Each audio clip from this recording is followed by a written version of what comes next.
Hello, hello, hello. Welcome to the stream. It's your host, Cyberdragon, otherwise known as Peter. Today, we are going to talk about the recently announced Game Jam a couple of days ago.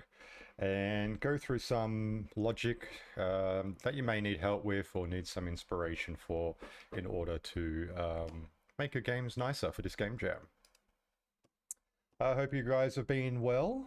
I'll bring up the Medium article and we'll go through the details. Alrighty, so here we go. So this is a game jam friendship celebration, and friendship isn't just a feeling, it's a force that can inspire worlds, adventures, and creativity. Alright, so in collaboration with Dance Fight, Clay Nation, and BitCub. This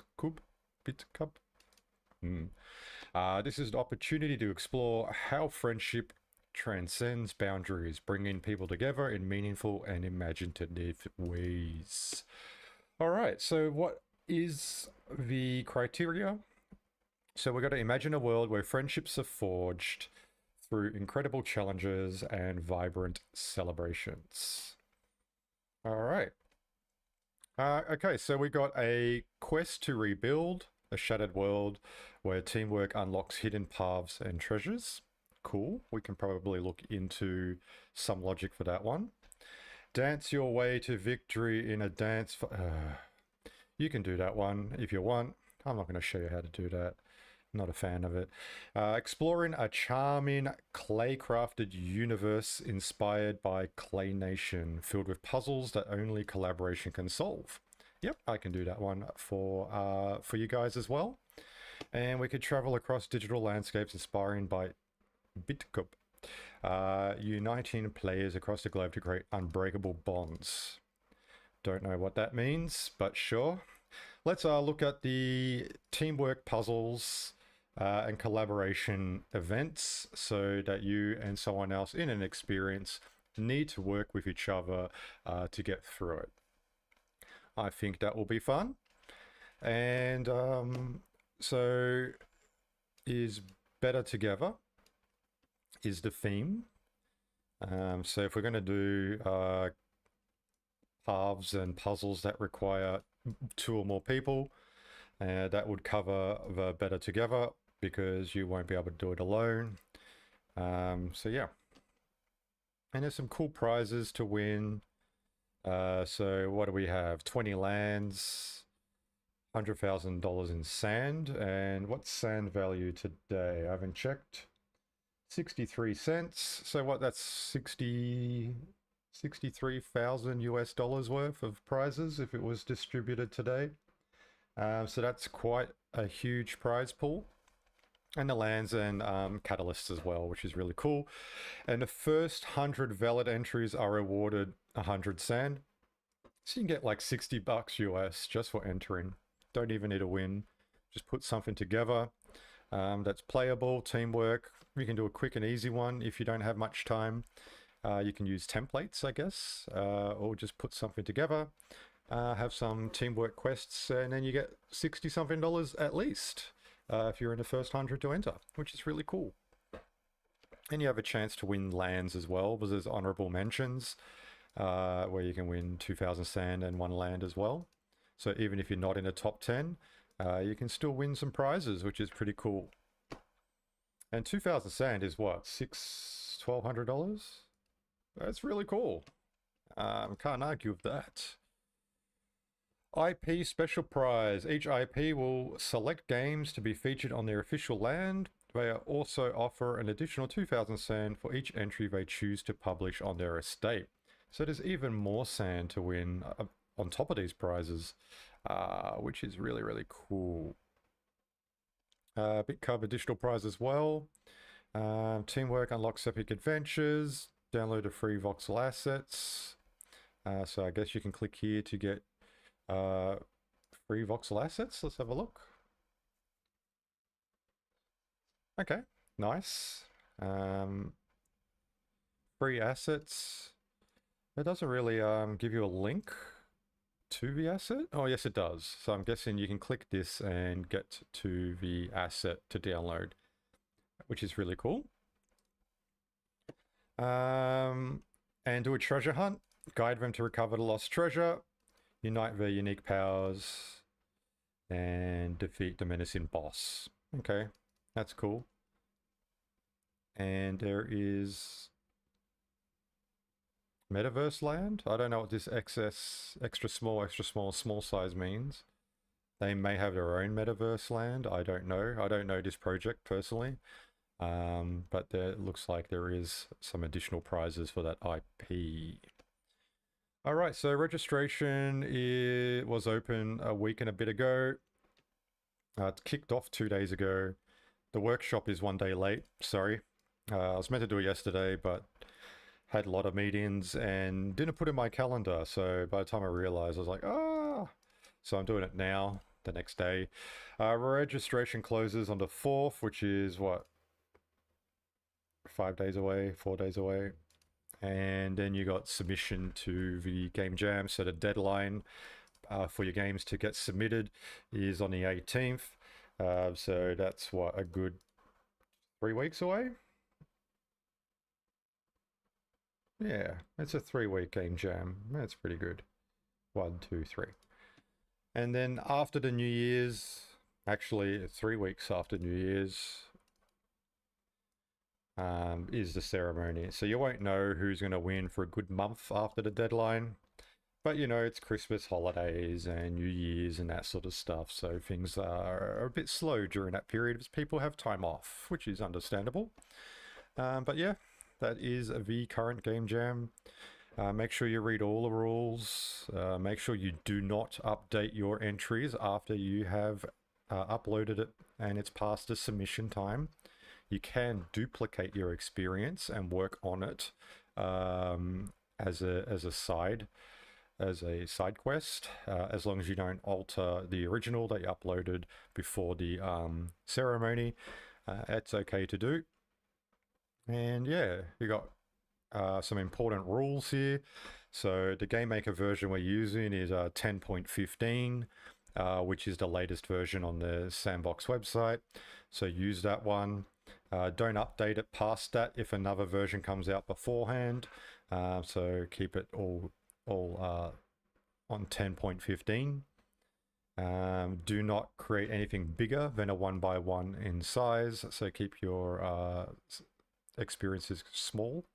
1x1 land's quite huge. You'll have a hard time filling that up anyway. And if you submit more than one entry, only your highest ranked entry will be eligible for prizes. So if you do submit more than one entry, you're not going to get multiple prizes. It will just be your best performing experience.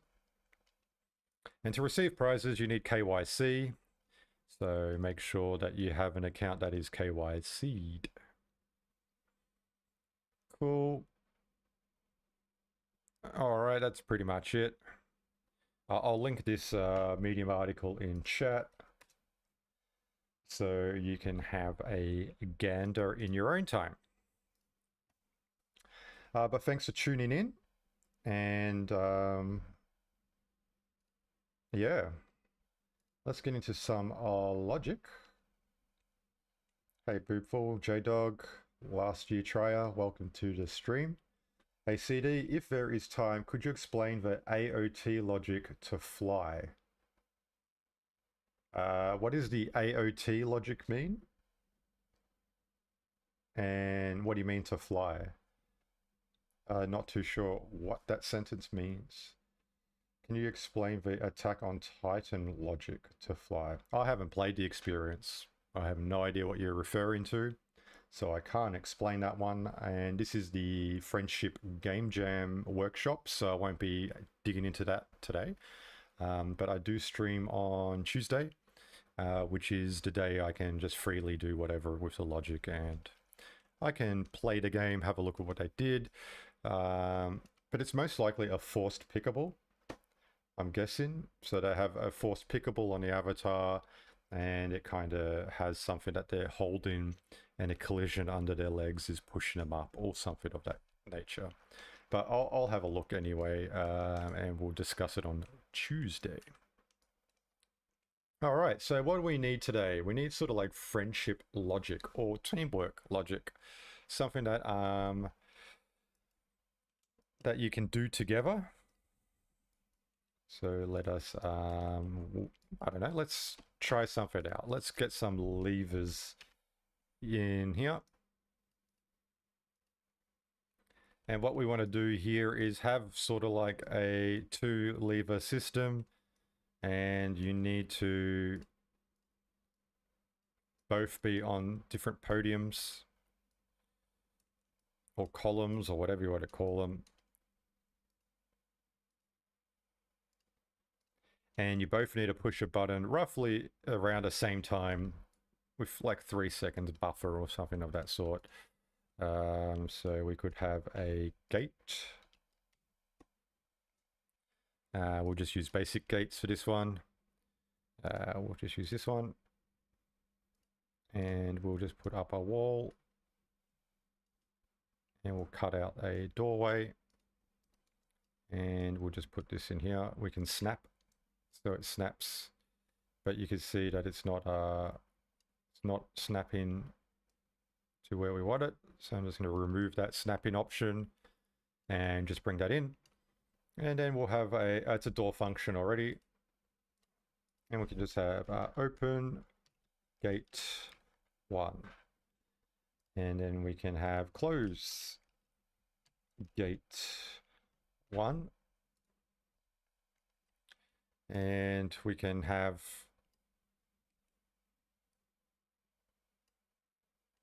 something like this. We have a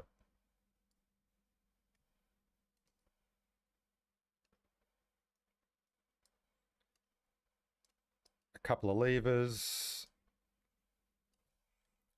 Let's put the settings on this one first. So we'll have a message broadcast, and we'll have a toggle, and it will be on, and we'll have a message that's needed, and that will be interact. So players will need to press E, and we'll send this to the rules, and it will be button 1, and we'll duplicate this one, and this one here can be button 2.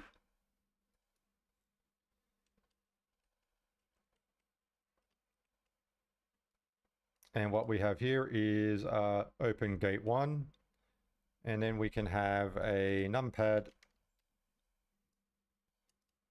We'll just place that in front of here, and we'll have no collisions, and we'll turn off the visibility and the collisions so the players don't know it's there, and it won't interact with them during gameplay.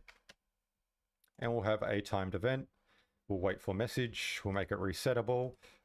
This one here, message required is open gate 1. And then say after 5 seconds, we can close gate 1. Cool. All right, so now let's get a ladder. We'll do something like this. And this one here will add the climbable. Now players can climb up this asset if it all works as intended. Control D to duplicate. And we'll just put it somewhere like this. And if we go ahead and test that out, we'll press tab and we'll see if we can walk up. Yes, we can. Perfect. All right, we'll highlight these and Control D, and we'll bring it over here. So now there is 2 ladders, and I just want to make sure that we can't jump from one area to the other. We can, so we probably want to move these apart a bit more.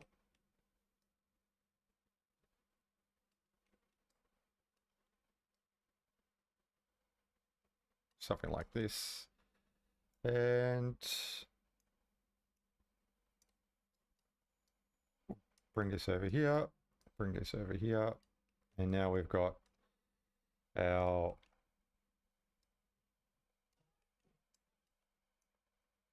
distant podiums so that the players cannot jump from one to the other, and they kind of need to do teamwork or be very quick. I'm guessing you can go from here, quickly jump off and run up and do it within the time limit, which is 5 seconds. but teamwork makes the dream work, and that's what we're after here. So when the player pushes E, button 1 is going to be sent to all, and it's going to turn this one off. Button 1. And we'll have a speaker. And for this one, we will wait for message. 1 second. Don't look at the target. And this one here is going to be button 1. And then we're going to say add 1 to puzzle 1. It's not really a puzzle. We'll just call it add 1 co-op. I'm going to delete this one and Control D and bring this one over here. And what I could do here is instead of all, I can do to self. So when I press E,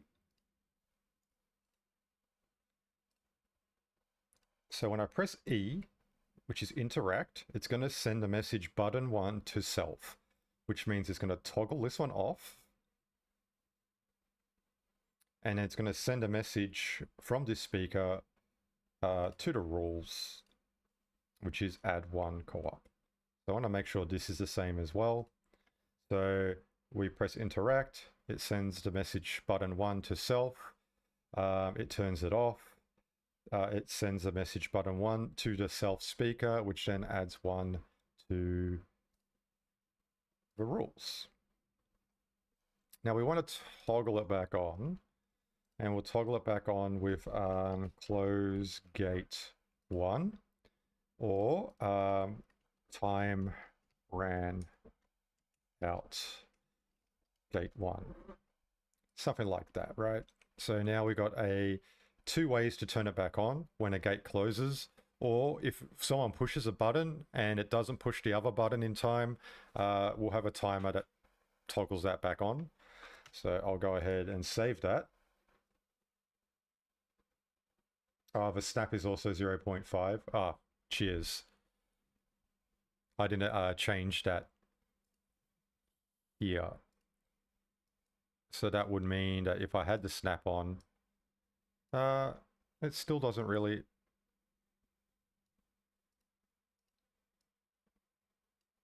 I guess the snap doesn't do that. Yeah. Or was that the grid? That's a gizmo for the grid, not the snap, right?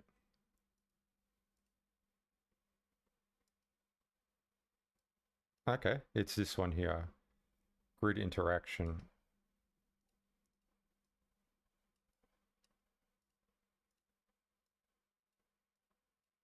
Okay.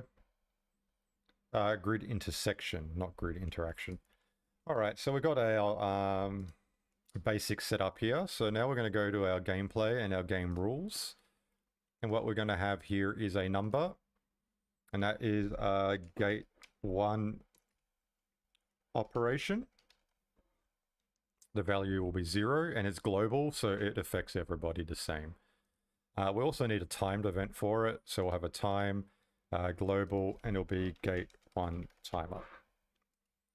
Cool. Now we're going to add a rule. So the rule here is it's add 1 co-op. So when a player presses E at one of the buttons, it's going to add 1. So we're going to get the variable gate 1 operation, and it's going to add 1 to equal gate 1 operation. We're going to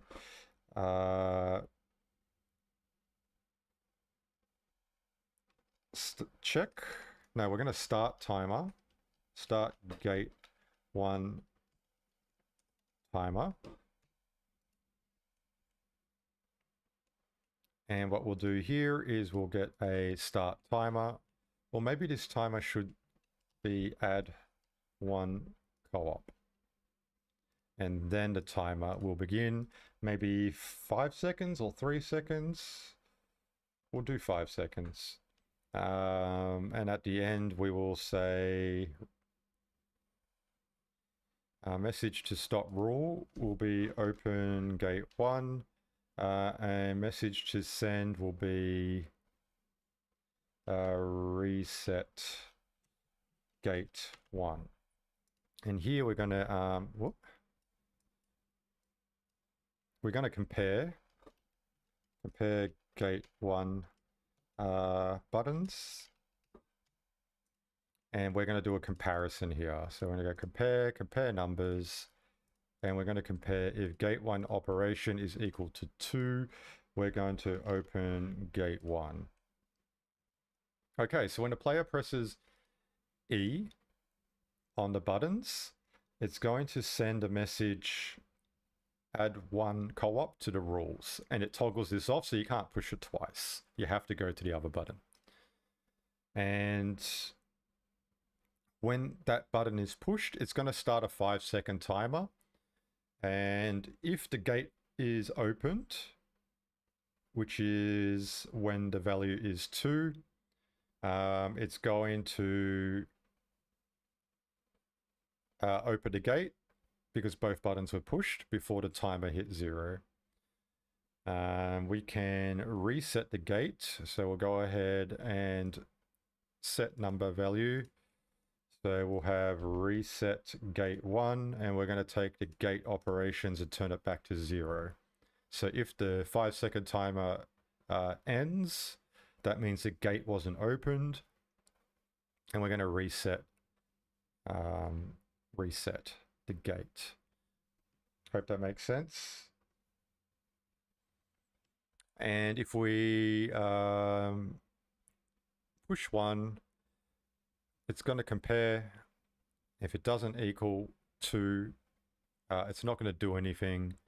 And we can keep an eye on that as well. So if we want to check to see if it's working as intended, we can have a HUD and on player join.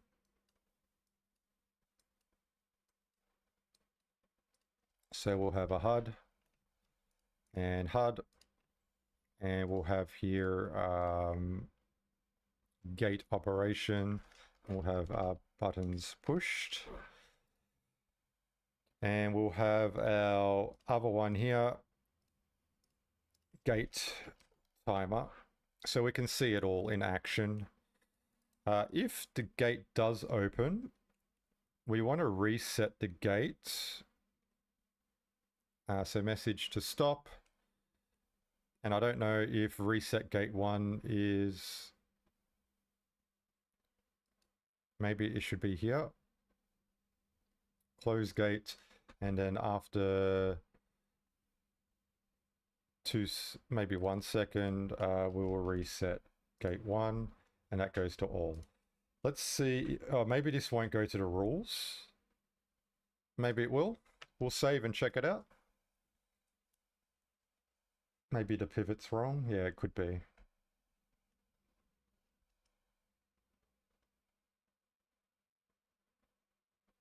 All right.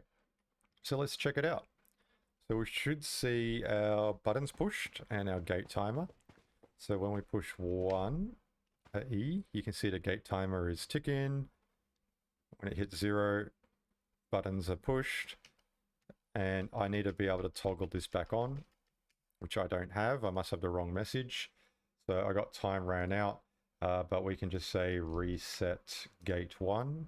And I think that will reset back to being put on. So if we push E,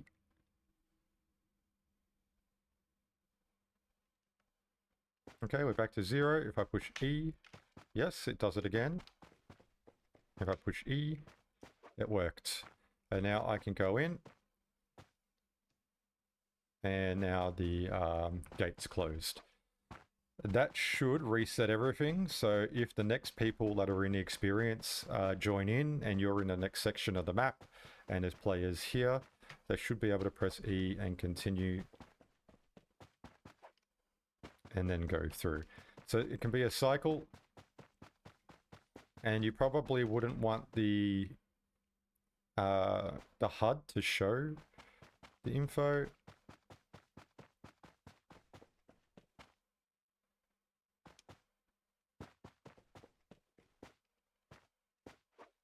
but there is a small teamwork kind of event that players can do together,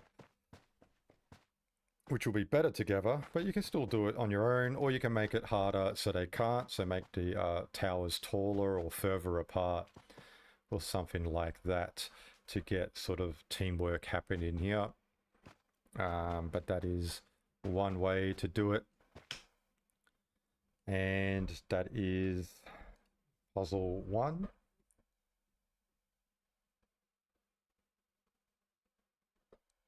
Breaker passes, howdy, making the Sandbox's favorite game again. I'm looking forward to your next one. Ah, yes. You're talking about my Dread Manor experience? Very good. I made a gamer's game. I didn't make an EP farming game. And it doesn't help that multiplayer lags a lot. But my next experience is going to be completely different. I didn't want to make an obby to begin with, but it was a request from the Sandbox, so I did it. But I will be making an RPG for my next one, and it will be PvP based, which is cool, so you can fight against other people and level up like Final Fantasy with talent points and things of that nature. Factions, boss fights, world boss fights. Be pretty cool, to be honest. And yeah, when 0.11 is released, I will be streaming on my own channel a lot, building games again. All right, so the next thing they asked for is a dancing kind of event. I've never really used this function, to be honest, but let's play around with it. I've seen it used in many games already. So let's see. I'll probably make this room a bit bigger with the camera.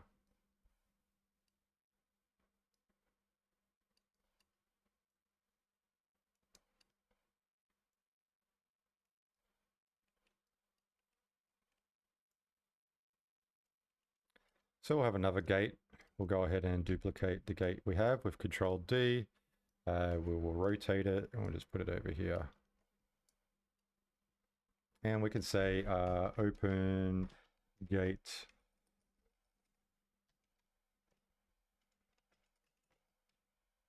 2. And we can say close gate 2. All right, so what's the dancing function? That's what, crowd event, I think?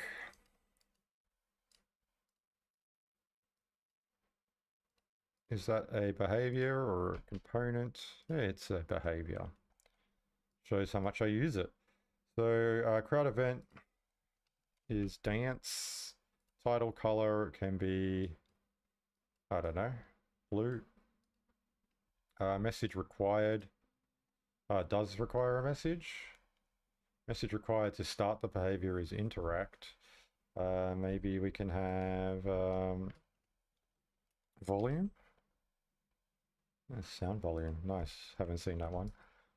And the total points goal is 100. Auto progression. If it should automatically earn points for the duration of the event. Apply effects. Instructions, source, emote,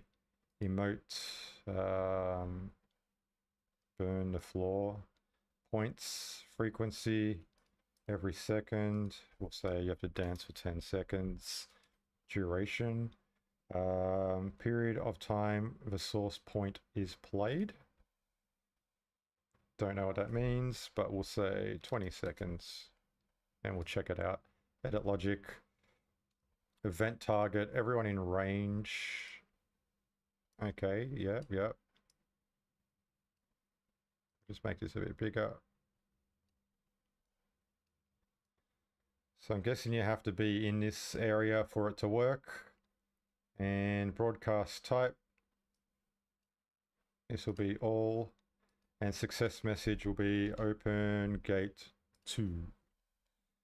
And failed message is,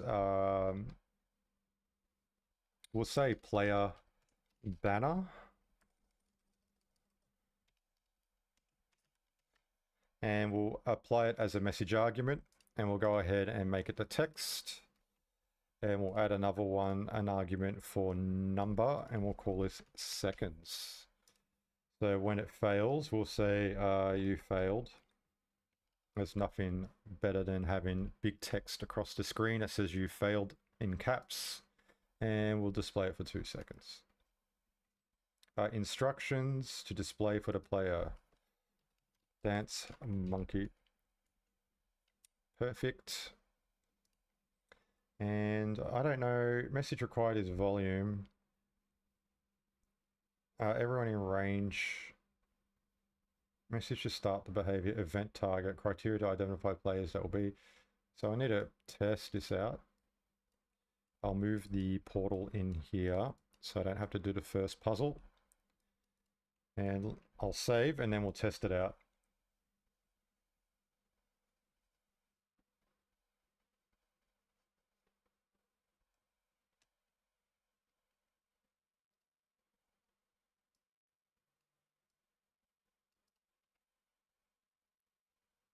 Okay, so if I walk in this area, it's not going to play it because I think I needed the volume message. So if I put a volume trigger, and in the volume trigger, I have a bubble.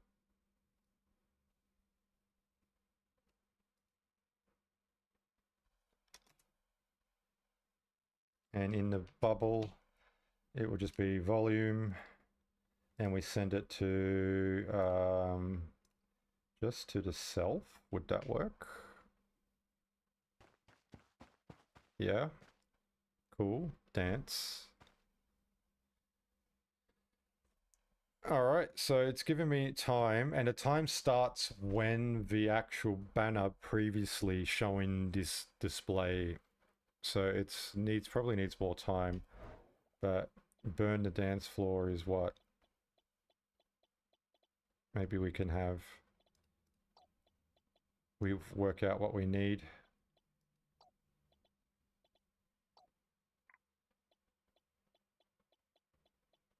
Dances. There we go. Burn the floor. Found it. So now when I come back to it, I can go ahead and just push that, or it will be at the bottom here as a quick. And when you dance, it's completed. And you can go in. Now, I was able to solo that one, which means that it didn't really require multiple people. So to bypass that one, the point goal should be, so duration is 20 seconds, we get 5, frequency is that. So if we go 100,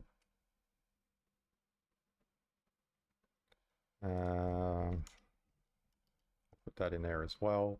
Display title, if it should display an event title at the start. So if we say no, does it just go into it? Yes, it does. All right, so I'll make it so you can't reach it on your own. I'll just make sure that that's the case. And it will require 2 players to dance in order to complete it, because there won't be enough time to do it. And it failed. So if it failed, do I need to run away and come back in to start it again? Maybe I can have a different function where it just does it again automatically.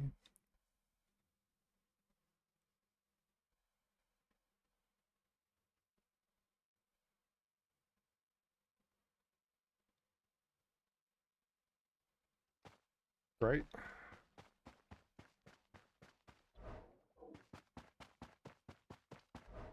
Just want to make sure that it's not possible to do it on your own. Because it looks pretty close.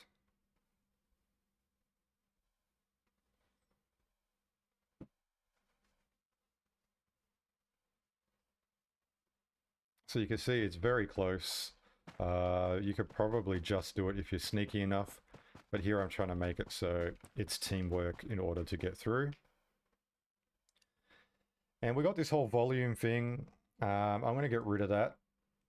And we'll keep this one here. When the players fail, it will send a message that you failed. But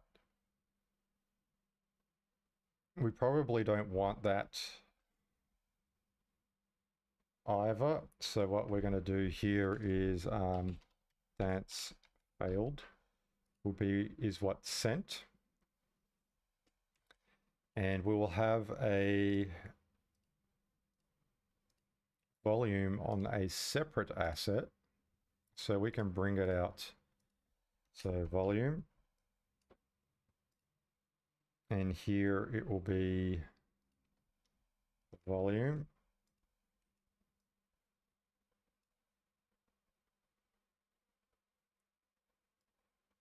And we'll have a replace asset.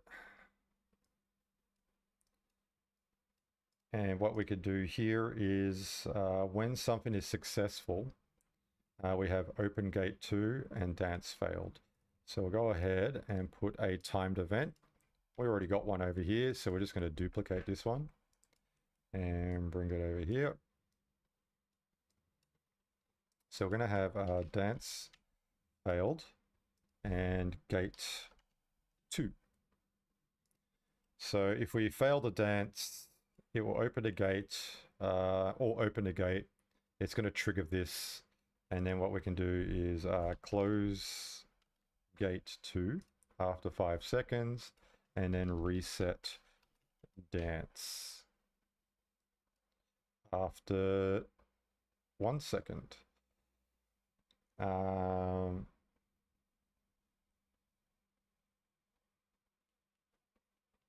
We can duplicate this one and separate them. So we can have open gate 2 and we can have dance fail. So we can have after 3 seconds, we could just reset the dance. We'll get rid of this. So if the dance fails, it's going to send a message to this, wait 3 seconds, and then send a message, reset dance. If we are successful, it's going to open a gate. After 5 seconds, it's going to close the gate. And then after 1 second, it's going to reset dance. So either way, it's going to send a message, reset dance. And what we need to do here is we're going to have here reset dance. And we're going to replace the asset with itself. So I'm going to use a preset. That's going to be the volume. And what we can do here is we can save this as a reset dance volume. And we need to save it as a preset to bring out the preset. So we've got no preset here, but we're going to save these settings as a preset. So we'll go ahead and save that as a preset. And now what we can do in the preset is select itself. And then what we can do is save over the preset. So now it should be looping all the time. And let's save that and see if this works. So if you fail the dance, it will take a couple of seconds to reset, and then players can do it again.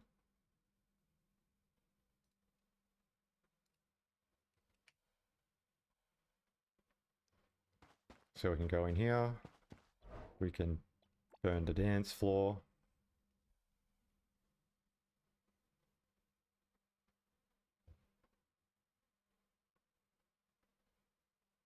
Now it should fail.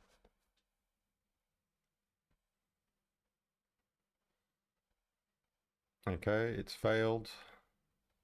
Let's wait. And now you can see it's reset again for the next lot that come in. Maybe if you reset it, you can do it on your own. So because you're already dancing, you don't need to select it. Again, it'll be better together. But we want it to still be passable for solo. And now it's completed. We can go through. And now the gate's closed. And the people in there will have to dance again to get through. So we've got 2 events now. We have a button pusher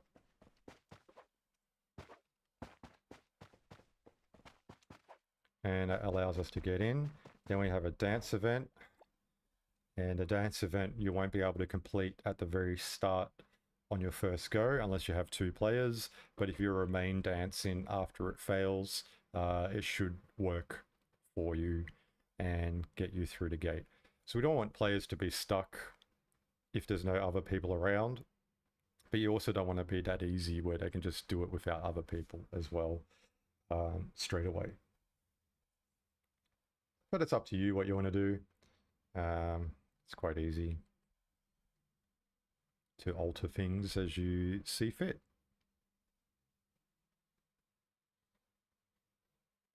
Ta-da! All right, so we've got 2 events now. 2 events that will be better together. And for instance, if you wanted to be a bit more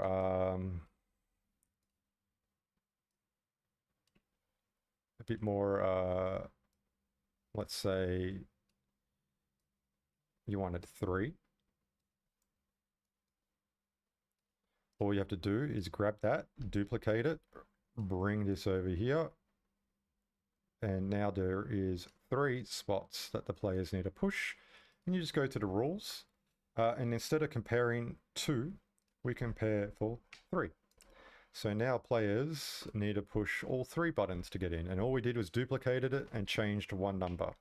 Really, really easy, and now it's a 3-player. So if we go ahead now and push 1 button and 2, you can see that it hasn't opened yet. And now we push 3, and ta-da! Now it's a 3-player event. I was able to do it on my own because I can jump, but it just shows how easy it is to customize once it's set up. You just grab that, Control D, you got a new spot, go to the rules and change the comparison from 3 to 4. And now it's a 4 button push-in event. Before the gate opens, you have 5 seconds each time a button is pushed. It starts the 5-second timer again. Once that hits 0, it resets everything, turns it all back to 0, and you need to start again. So very easy to customize and add to it once these settings are set up.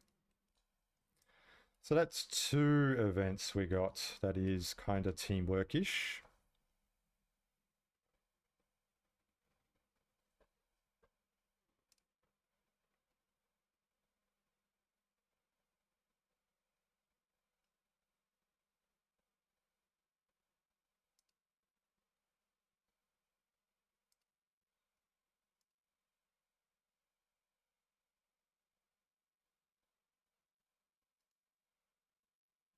And we'll have a look at what we can do for the 3rd one. What else was there? There was I linked the article, didn't I, in chat. So let me bring that up. Where is it? Here it is. All right, so we got a teamwork that unlocks hidden paths. So that's the buttons. We got the dance, your way to victory, to synchronize your moves. That one there also unlocks the next area. Filled with puzzles that only collaboration can solve. What could we do for that one? What is the type of puzzle that only collaboration can solve?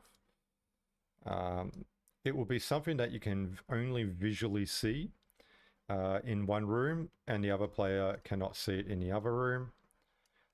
So maybe here we can use the good old, I think it's tile prop, basic, and we've got a multicolor tile. So I'm going to go ahead and bring that in. And what we can do here is we can have a no collisions, but this one here we can have like blue, and we can duplicate that, make this one red.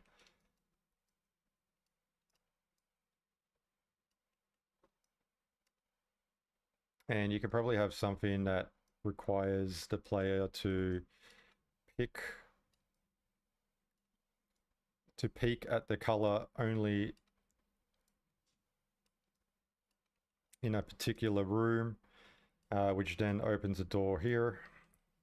I think it's only a three 3 or 4? It's 4. Okay.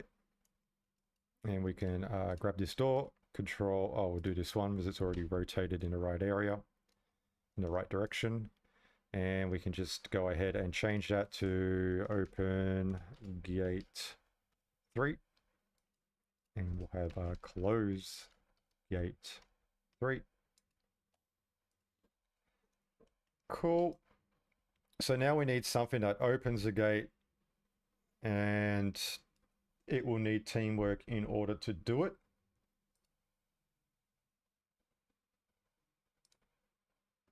So I'm thinking maybe we could use the input. Maybe. Let's have a look.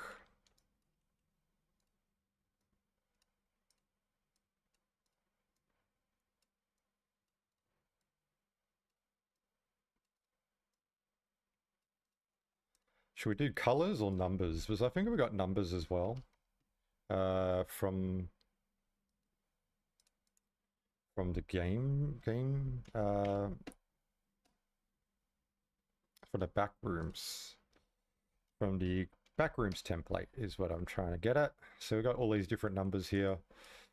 We could do a number type 1. So we'll change it from group 1 to group 2. And now we can add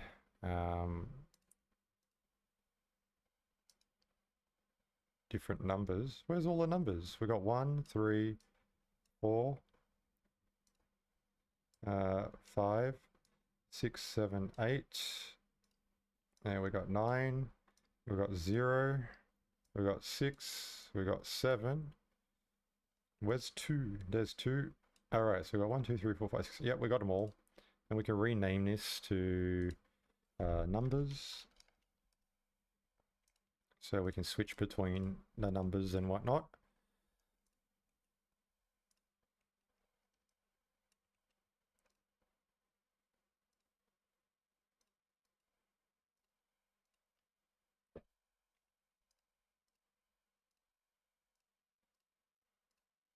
We'll just place them down.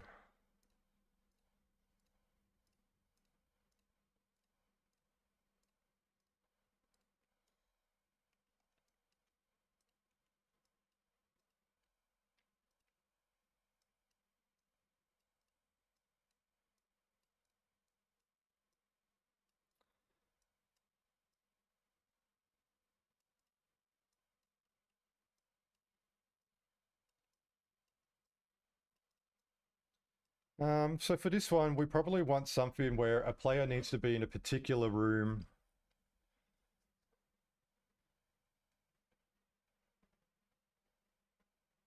And they can only see a particular number. And someone in the other room can only see a particular number. And they have to push the number over there, and they have to push the number that's over there. Something like that. I don't know how we could set this up. I haven't really thought about this logic before, but I'm just trying to see how we can do like a teamwork game which requires teamwork to solve. So without one player running over and doing it on their own, it actually needs 2 players. Maybe we need some sort of RNG system that resets every 5 seconds, or every 10 seconds maybe. Something that's hard for them to reach. We'll see.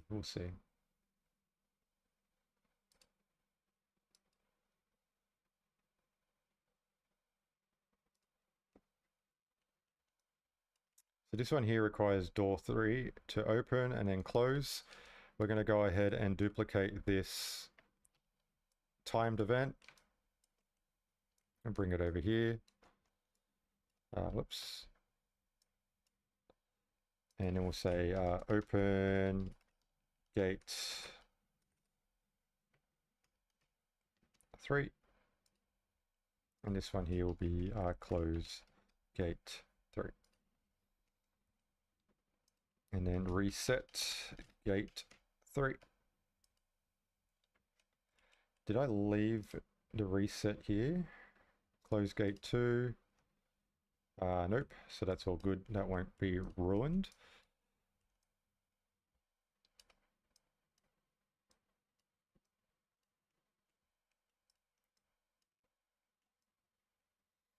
So maybe someone needs to be in here and tell the numbers.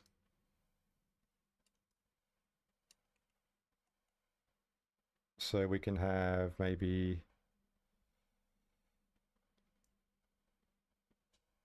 a ladder that they need to climb up. We'll just duplicate that one. We'll bring that over here.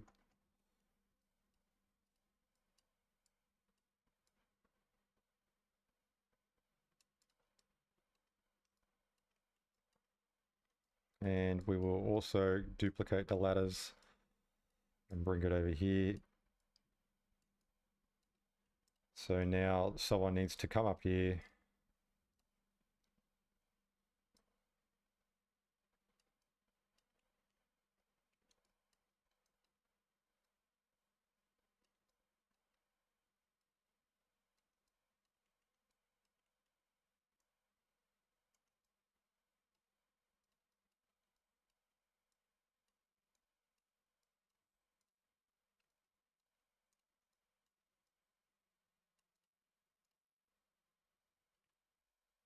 Oops.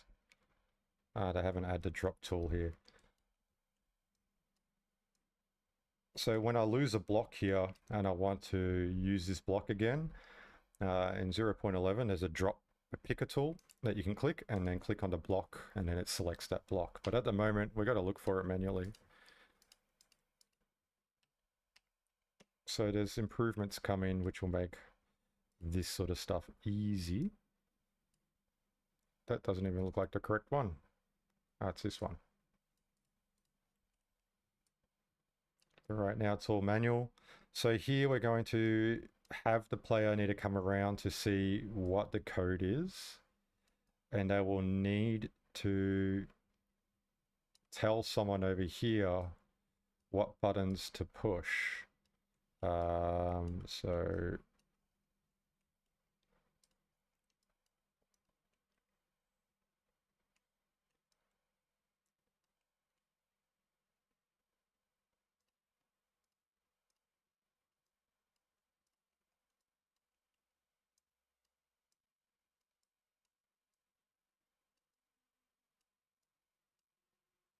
we'll go ahead and make that a message broadcaster. Again, it will need to have an interact message. And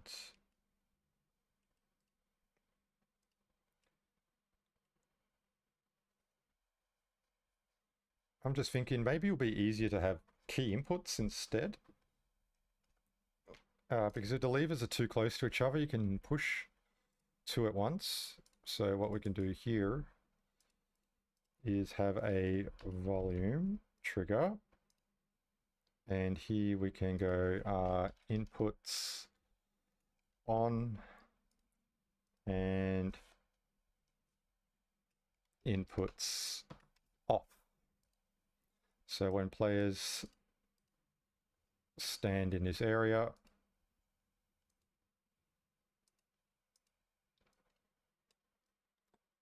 we can make it a bit smaller as well and make it like a computer terminal. Whoops. Something like that. And we can make it no collisions, make it invisible. And we have inputs on. So now let's go to the rules. We're going to duplicate this one. Then this one will be inputs on.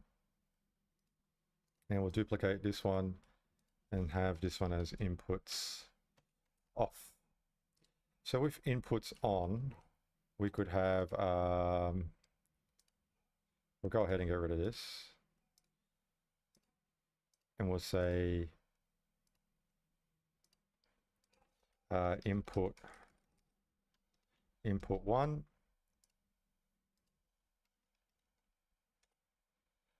And we'll click on this one and we'll create a new variable. And this one here will be input 2. And we'll click on this one and we'll make a new variable, global, and input 3.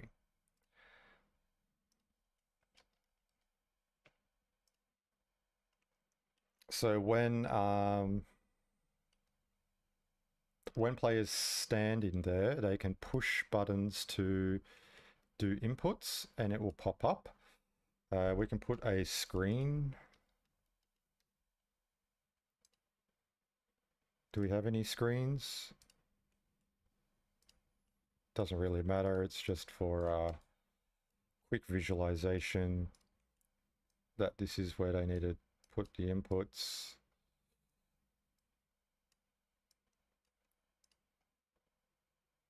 And we'll have a numpad here. That's actually a visual numpad and not a logic numpad, which is very rare for me. I don't really use this asset other than to place logic down on it. But for this case, we'll just put that there for the visualization of there needs to be an input here. We'll just make this a bit smaller. Yeah, something like that. And we'll bring our avatar portal. And we'll bring the avatar portal here. And I'll save.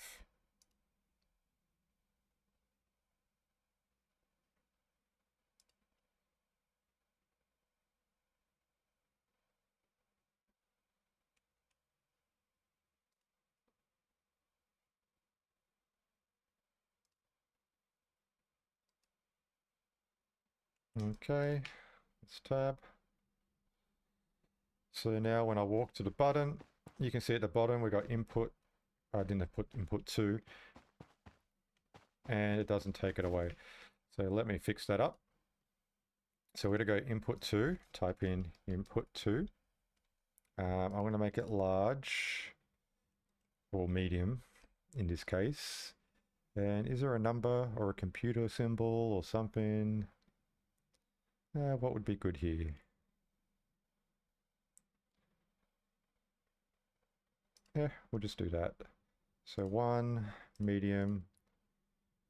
The symbols rearrange themselves. 2, medium, and yeah, the symbols shouldn't be juggled. 3.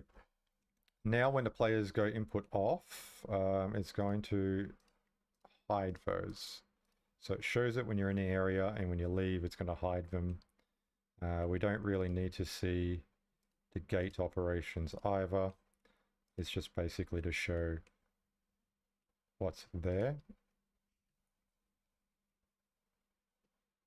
So now when we walk here, we got input 1, 2, and 3, and we walk away, it disappears, displays, disappears. Okay. And then players need to come in here, see what the code is, and let them know.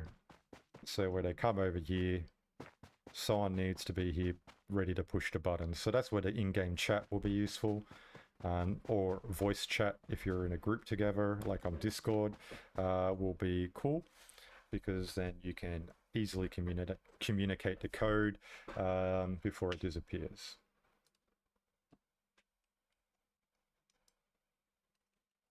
All right, so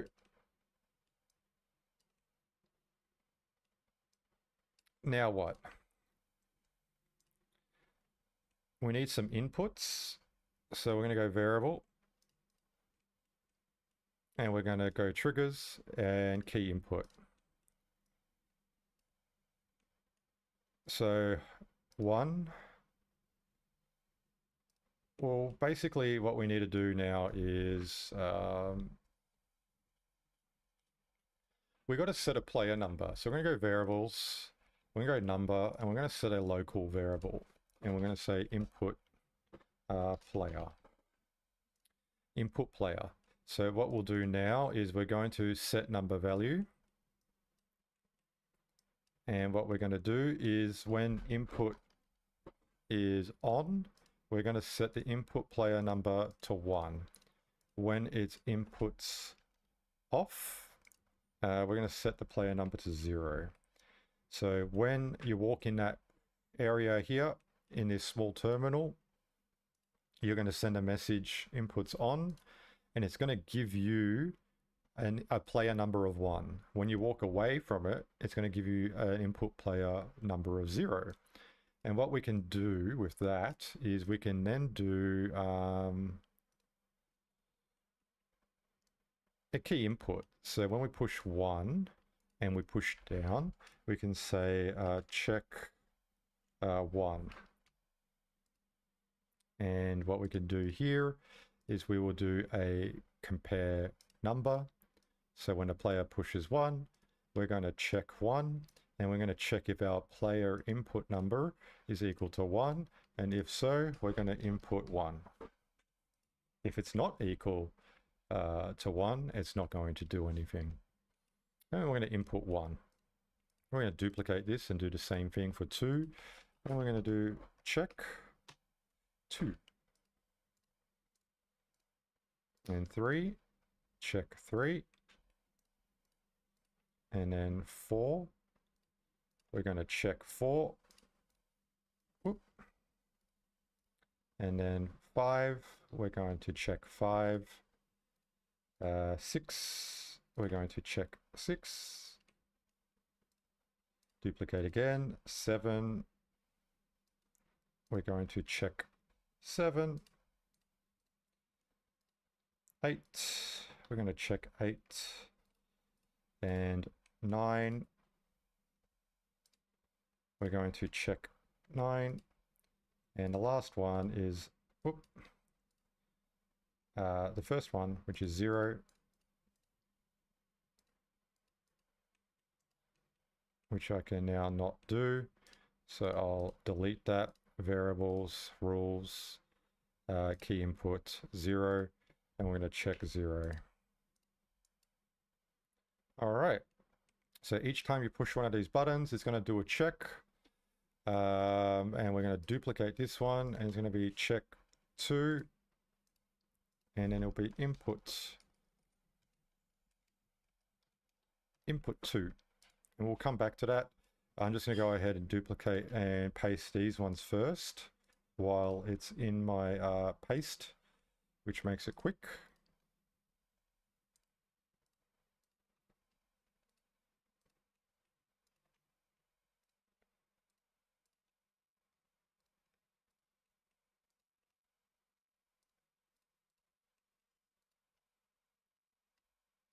So we've got all those checks, and now we're going to do inputs.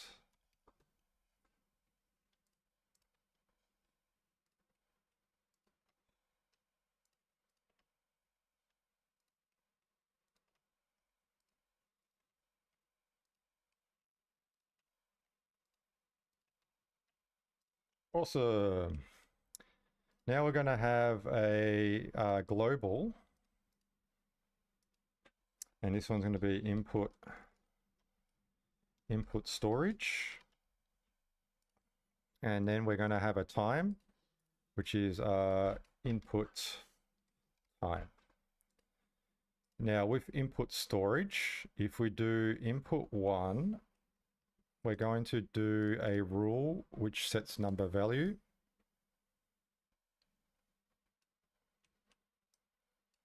So we're going to input 1, and it's going to set the input storage to the value of 1. If we duplicate this, we're going to do 2, input storage to the value of 2.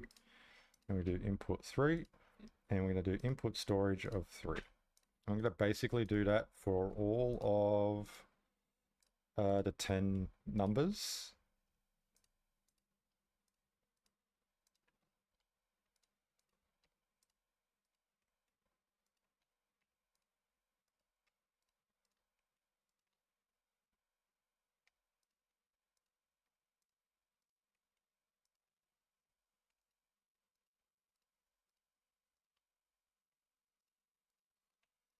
Okay, so we've got now our inputs, and it's going to set that into the storage. So if I just do an example here, I'm just going to say input storage, so we can see that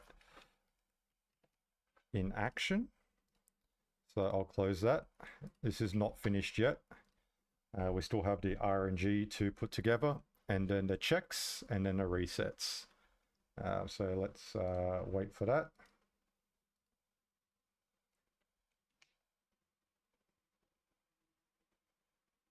So now when I come over here and I press 1, you can see in the top left corner where it says storage, I can push the buttons on the keyboard and it will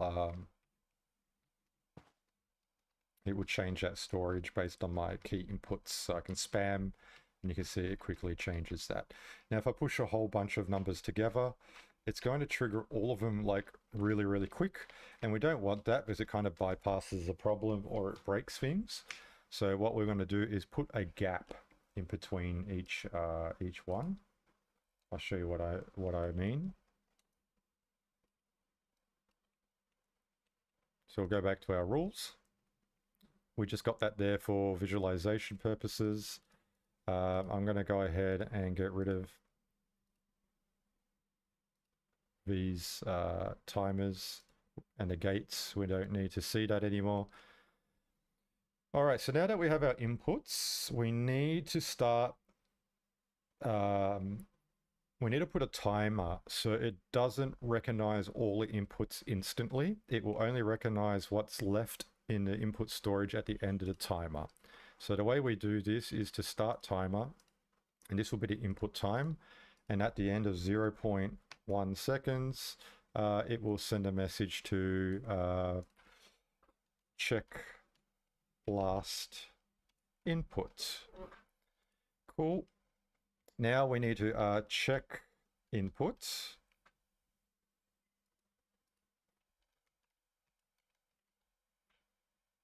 I want to make sure the caps is correct. So I'm just going to fix that because it is case sensitive. So we're going to check input, but we need to check, we need to send a message from here to here that's the same. So what we can do is do a rule, and we have a send message somewhere, send message.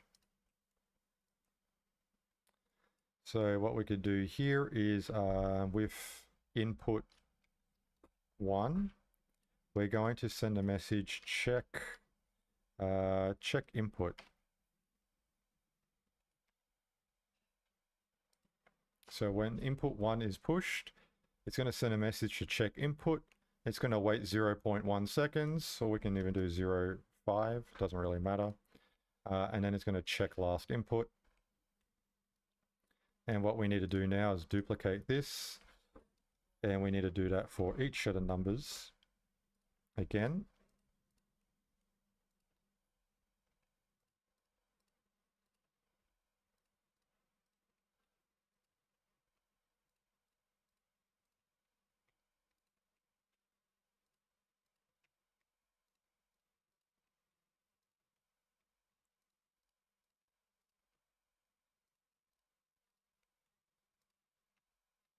And that's inputs. Now it's all in here, and we're going to check last input, and we're going to also add a global number, and that's input. We also got input 1, input 2, input 3. That is for the RNG, I think. Let me just see. We got input player. We got input player. We got input storage, which goes in here. So we got input 1, input 2, input 3. And then we need a number for RNG input 1. Or could it just be 1 RNG? We're going to do RNG input. And we're also going to have a time for RNG input timer. And basically what we're going to have here is start time. That's going to start with the message RNG timer, just RNG timer. And we're going to use the RNG input timer. And maybe we want to wait, I don't know, 10 seconds before it resets. And then we'll say RNG, just RNG inputs. And then we're going to put our roll random number. And this one here will be RNG inputs. So every 10 seconds, it's going to do an RNG, and it's going to roll a number between 100 and 999. And that's going to be stored in the RNG input. So there's a timer. When a timer hits 10 seconds, it's going to roll between 100 and 999. It's going to do some stuff, and then it's going to reset that timer. So players will have 10 seconds to communicate what the numbers are, and the people at the terminal have to put the number in order to open the door.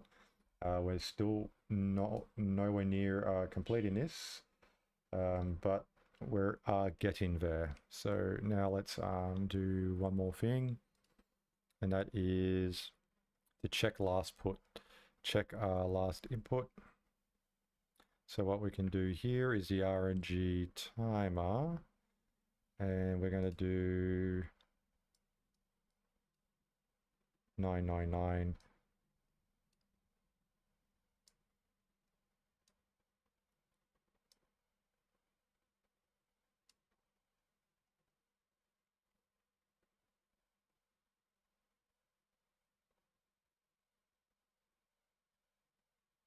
We need to do some comparisons. So we need to compare. So we're going to see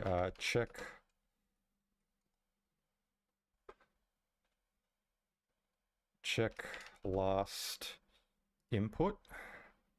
And we also need to do input one. So input total. Input total inputs. Now we're getting a bit confusing, aren't we? Okay, so what we're going to do here is we're going to compare. So check last input. If input total inputs is equal to 0, we're going to do input 1. Input spot 1. And we're going to set number value. And we're going to do input spot 1, and input 1 is going to be the value of input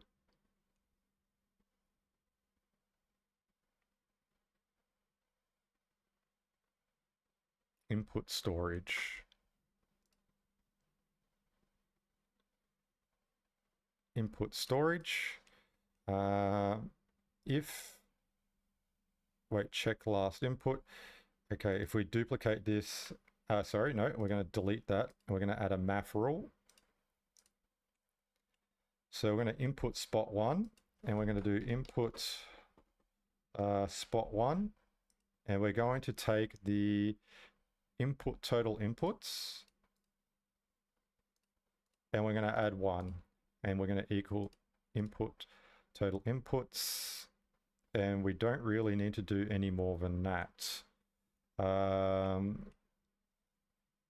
we're going to put that out on its own. And we're going to duplicate this one. We'll bring this over here. And we're going to check it. If there's total of 1, we're going to input spot 2. And we're going to put that over here. We're going to make input 2 and input 2. And we'll duplicate this one. And we're going to see if there's been 2. If so, we're going to input spot 3. And we'll put that here and input spot 3. And we'll go ahead and add 1. Once that is done, we're going to do a compare end result. And if the end result is correct, we open the gate. If not, it's going to tell us it's not, and then set everything back to 0. I think that's the way to do it. And we'll go ahead and come back to that one. So this one's a little bit more tricky.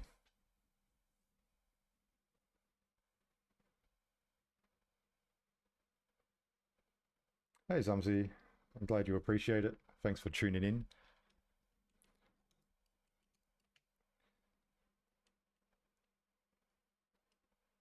So we're going to test it now.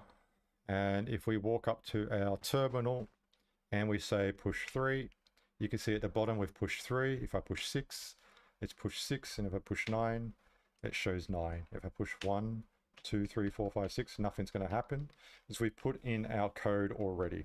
And it's going through those digits. You can see on the left, it's changing our storage, but it's not putting it in the input because it's no longer got any more spots. So what we can do now is we need to compare those digits to the RNG to see if it matches. There's a couple of ways of doing this. I'll do it the longer, more variable option because the other one might be a bit too confusing as it requires a lot of math. I mean, we've got some math here and a lot of variables, but you'll see what I mean. So if I do a number between, 0 and 9, and then do another one, that could work. So I got RNG input.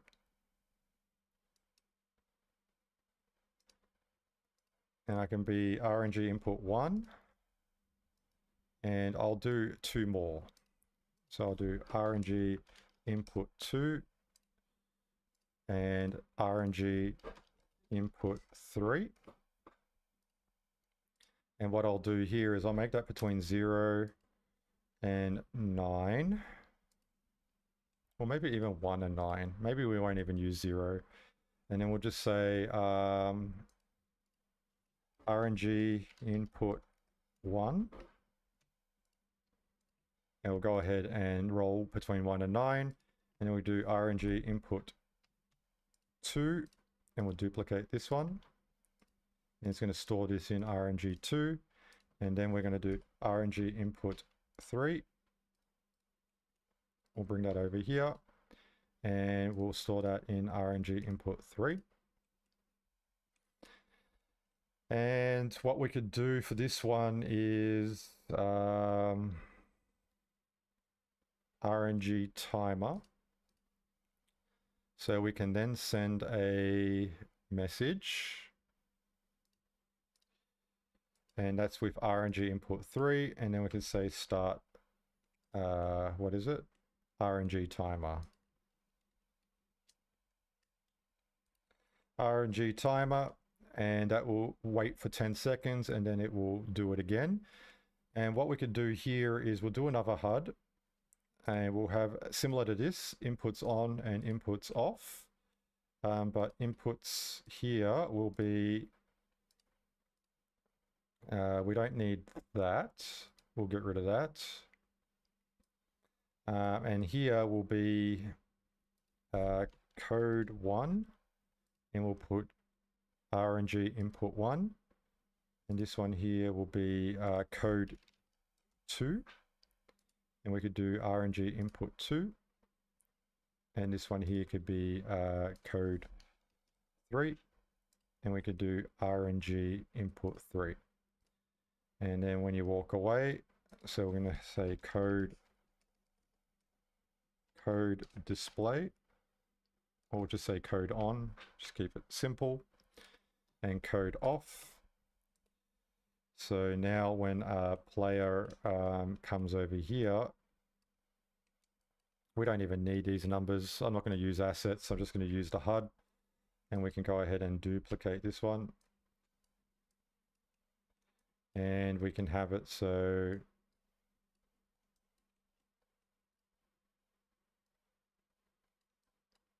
when a player walks over here, it's going to show the code. So we'll do code on and code off. And let's check to see if this works. We'll press tab, check it out. So if we go over here, we can push different numbers. You can see 3, 2, and 1.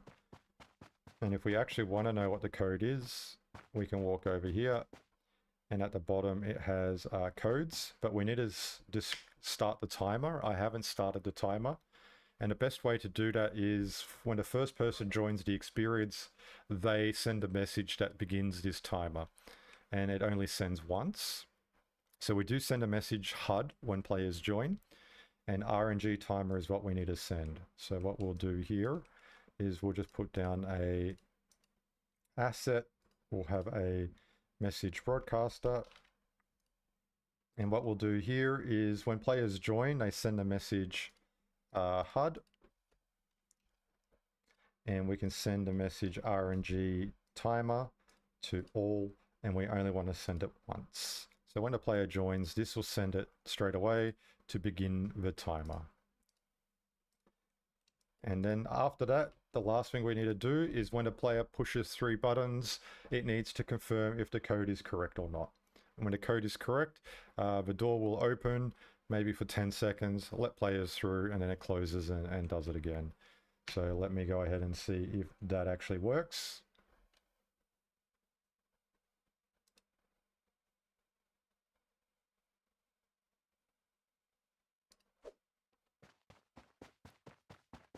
So we'll go over here. And we probably will need to wait 10 seconds. You can see it is, it's cycling through non-stop. That's because I probably got the codes incorrect for the 3rd digit. But let's go have a look and see what's going on.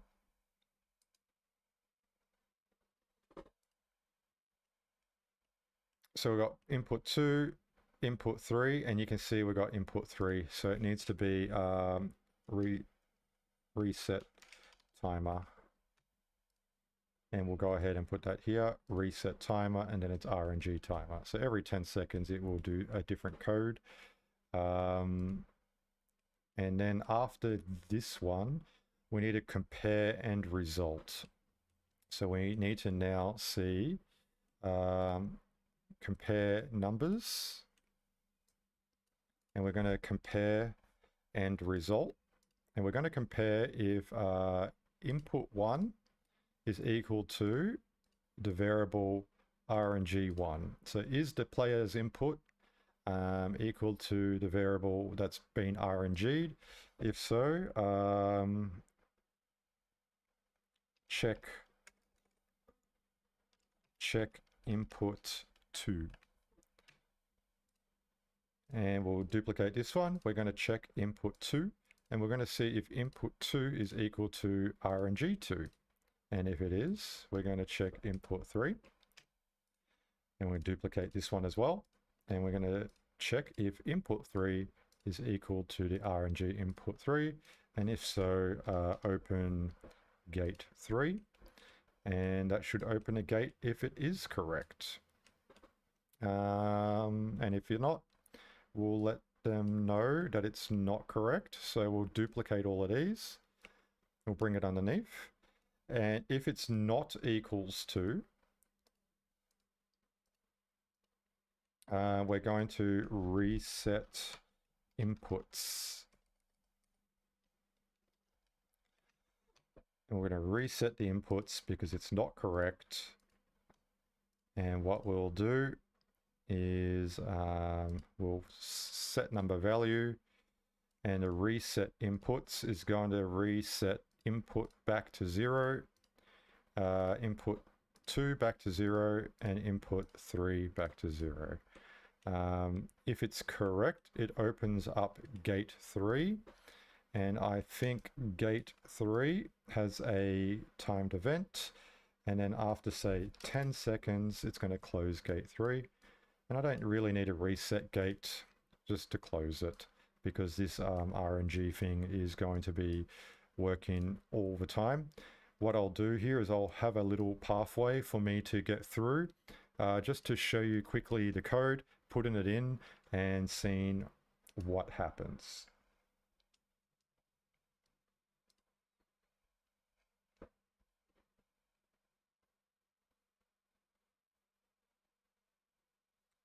All right, so now if we press tab,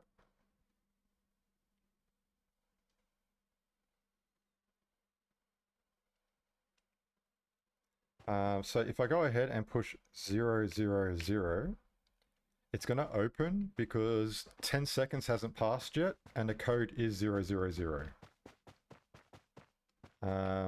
Whoops.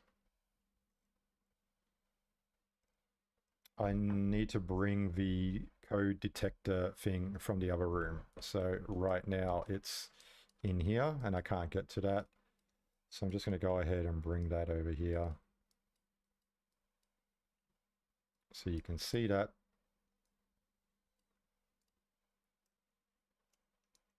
And we can have, I don't know, something like this going on.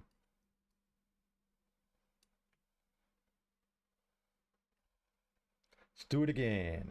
Do it again. It's a lot of logic, but the puzzle's pretty cool. So if I do 1, 2, 3, the code's incorrect, and you can see it's put it back to 0. If I go over here, my code is going to change, so it's 652. If I come over here and push 6, 5, and 2. It's not doing the inputs. My bad. Let me explain what happened here. One last thing I forgot to change. So when we put an input, it's making the input total inputs add 1. So it goes from spot 1 to spot 2 to spot 3. But we need to change that total inputs back to 0 when it does compare end result. So we're going to do compare end result, and it's going to check. It's either going to do open gate 3 or it's going to reset inputs. So we're going to reset inputs and change the input total inputs back to 0. So we're going to reset the inputs, and if it's correct, open gate 3, we're going to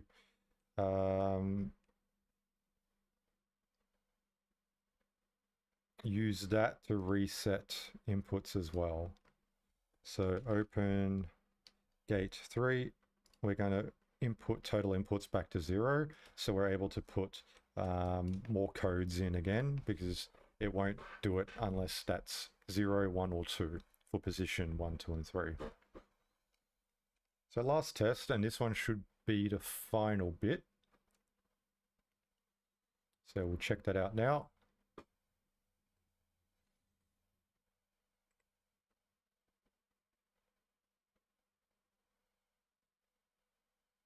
And multiple people can input here at the same time. It won't overwrite. It will take into account everyone's input, so a bit of teamwork needed for that part. Pressing tab to test. And if we go over here, we can do 3, and it's gone back to now being able to put in, which is great. And if we go over here, our code is 4, 5, and 9. So you'll need teamwork for this one. 4, 5, and 9. The input's correct. And now I can go through. And then after, say, 10 seconds, because it gives the player over here some time to get around and come out of the code room and get out. And that's done. If we go over here, the code is 221. I'm going to wait until it resets. Every 10 seconds will be a new code. So after 10 seconds, it's 3, 6, and 7. So I can go over here and push 3, 6, and 7. And now it's opened up the gate. Even when it's correct, it should go back to 0. So let me see if I can do that as well.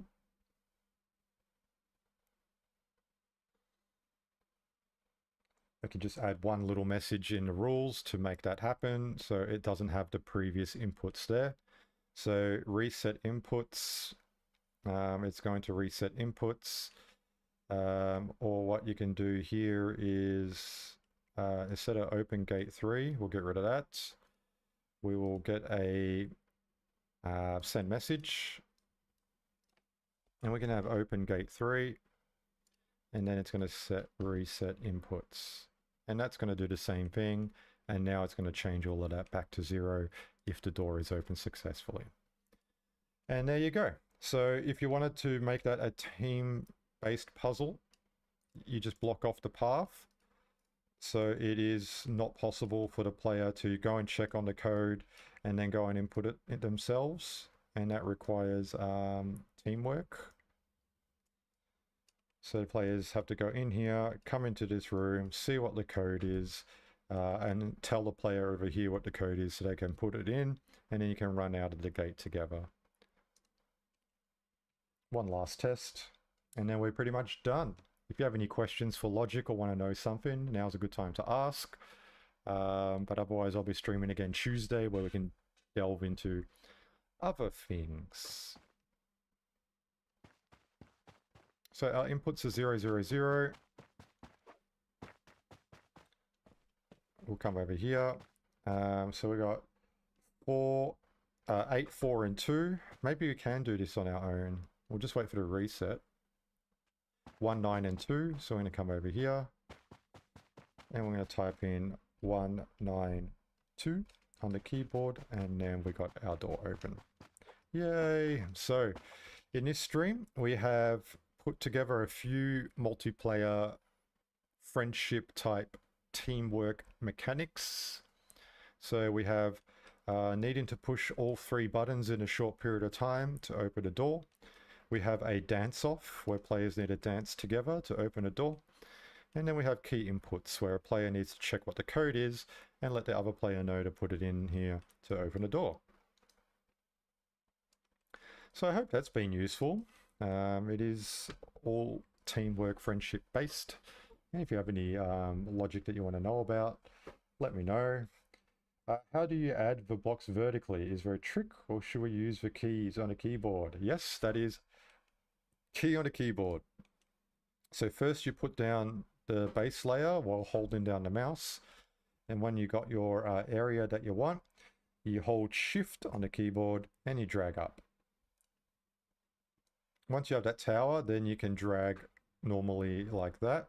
But to build upwards, you just hold shift and pull up like that. Pretty easy. And it makes building quicker. So now you can have something like that without needing to click all the way up. You just hold shift. If you hold Alt on the keyboard, and that's the right Alt, not the left Alt. If you hold the right Alt and click with the block, it will fill the whole surface with that block. So it saves you from needing to go over here and drag it all. You just hold left Alt, so the right Alt, and then click. If you hold the left Alt, it will go into the ground. So you don't have to delete this layer and then put a brick.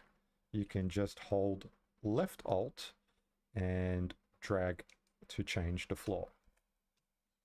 So they're little tricks to help you speed up your production for building with blocks. And that's the same thing in here. If you hold left click and click, it fills up the room. So if there's borders around the room, it's not going to do the whole layer. It's just going to do in that room. And now I've quickly added a whole floor with just one click. When I move around with pushing in the middle mouse scroll. So when you push the middle mouse scroll, it moves left and right, up and down. This is how I navigate all the time. When I hold spacebar on the keyboard, I can left click to rotate. So I hold space, left click to rotate, push the middle mouse scroll in to move from left to right, and scroll in and out to rotate, zoom in and zoom out. So spacebar and a middle mouse scroll is what I use to navigate pretty much all the time. Rotate in, scroll in, move in left and right. Once you get used to that, it's very quick to navigate and move in. And yeah, when you know the little handy shortcuts, it makes production a lot faster as well. Just takes practice, really. And yeah, hope that's been good.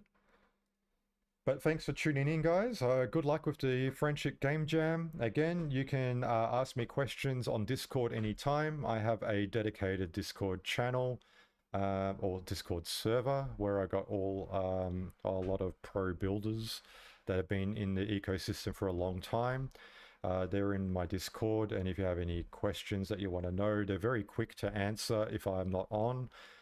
So that's also a good source of information of getting your Game Maker questions answered as well. But thanks for tuning in, and wish you all the best. Good luck. Bye-bye.